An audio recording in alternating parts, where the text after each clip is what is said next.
What is up, everyone? It is a Saturday. I'm in the office because there's lockdown. And guess who I found in the office as well? It's Joseph. Of course. Joseph, why are you here? It's a Saturday. Well, it's lockdown, you know. I didn't really have anything to do and I wanted to edit a video. And then I saw a couple of SSX303s laying around. And I wanted to shoot them. And then Chris came. So here we are. First, let me show you the guns. Here we have the SSX303s. Those are from the mass production, actually. These are 5 samples, just to triple check that everything works perfectly fine. Here you can also have a glance at the packaging and the nice profile here that really feels amazing with nice coating and all that. But let's now do a range test, because we can use the opportunity. We also have 42 meters to go for the BBs. So we have 3 gas bottles there. And we will just do an accuracy test because you guys keep asking us to do it. We cannot go out. There is no fields, no games, so we at least can do an accuracy test at 42 meters. Let me show you the target and let me explain why this only works on a Saturday. So we are in the Novritsch office, and when you look here, there is everywhere just doors which lead into offices, like here, this development office.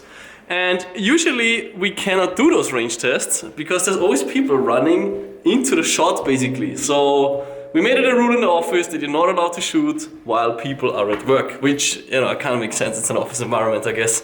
But today it's different. This is the targets. So we have 3 gas bottles. It's about this size. So if you put my head right next to it, it's about the size of a head, pretty much, with big ears. So the proof with the rangefinder. 42, yes, we got it. So here 42 meters at the white wall where the target is standing at. 42 meters right there. Safety goggles on, which honestly speaking I wouldn't do if you wouldn't be making a video. But Joseph, we have a responsibility. Yes, and I have my ballistic goggles as always. Yeah. Joseph, show us what you got. We have a Motorola suppressor. Yes. In full length, camera mounted to it, which is actually a new camera. It's a prototype, yeah. It's a prototype camera. Well. We are recording. We are shooting 0.46 gram BBs and green gas, which is standing over there, which is perfect for this temperature. And yeah, we do the whole process. We just put the scope on there, so we have to sight it in, just like you would have to do if you receive your rifle. So let's see where we are. High. I keep aiming at the same spot.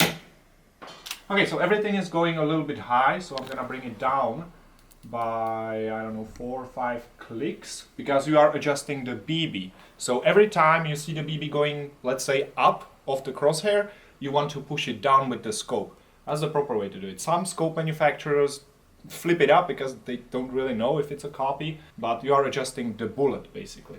So, okay. Which you're not really, but that's how you have to think in order to make sense of it. Yes.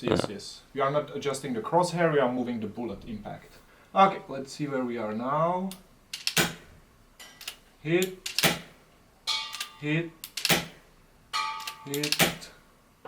High. To the right. Hit.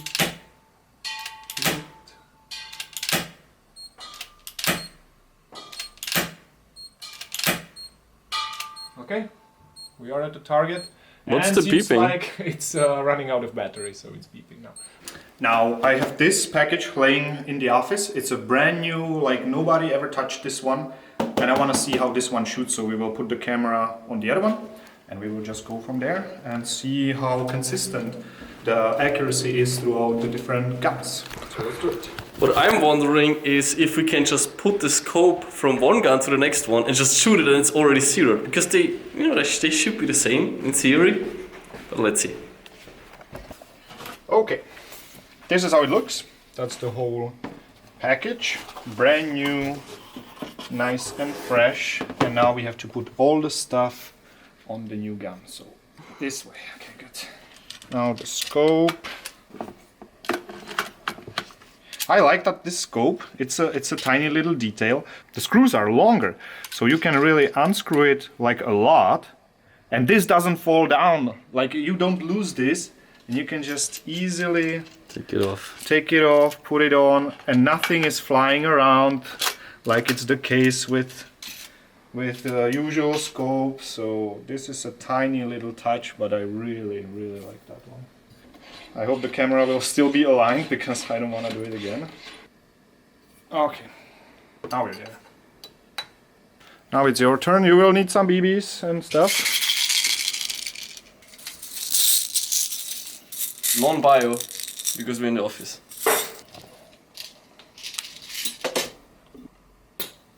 Now the other one. With this we are trying to get a second angle, like a zoom thing. This one you have to hold this. And then it's funny because you start recording with the Wi-Fi button. No way. Yeah. Magazine. Cut!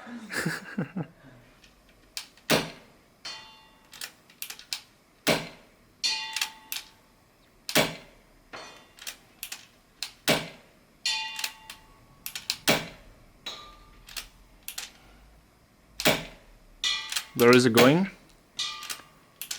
Right on target.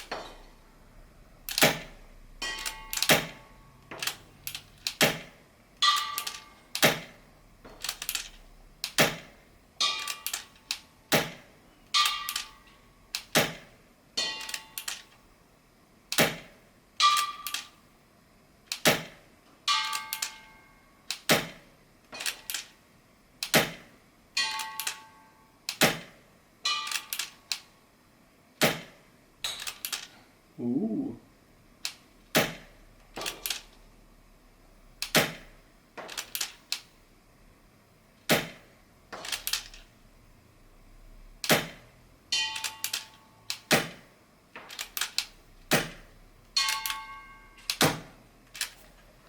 Empty. Next mag. Let's see how the consistency between the mags are. Because it actually can make a difference on gas rifles.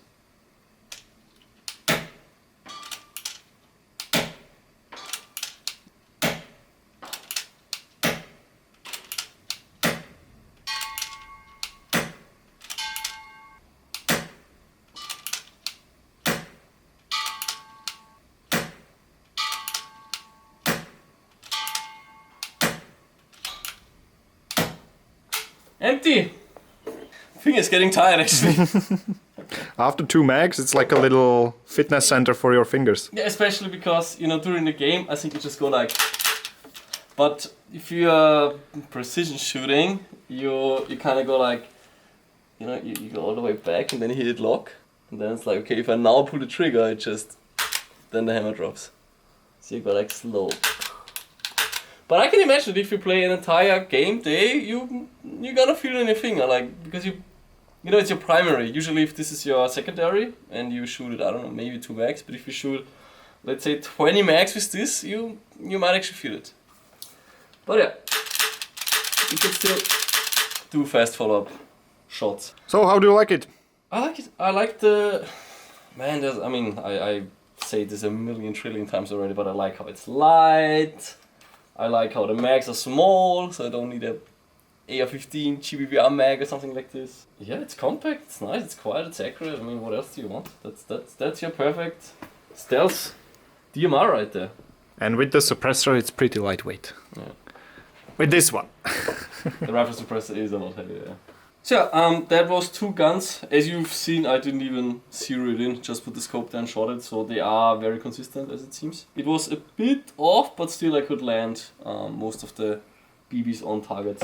It's not 100% hit rate, so if it's a head at 42 meters, I would say 80% hit rate, which I think is pretty good considering that I didn't zero it in, and this is basically straight out the box. This is not broken in or anything, but yeah, we did try to put as little loop in there as possible while still keep it functioning, so that it's not the kind of gun where you have to fire 200 rounds in order to make it shoot great. But these guns usually become more accurate the more you shoot them. So I would say after rounds 300, then it really stays on target and it's a bit more accurate than it is now. But like this, you can definitely play with it. You will have some really nice headshots at long range and the guy is not going to be able to tell. Okay. where it comes from. Also, by the way, this is the powerful version. So this is the one with the full open nozzle. They range from 1.8 to 2.5 joules, depending on gas temperature, BB weight, top-up adjustment, and all that.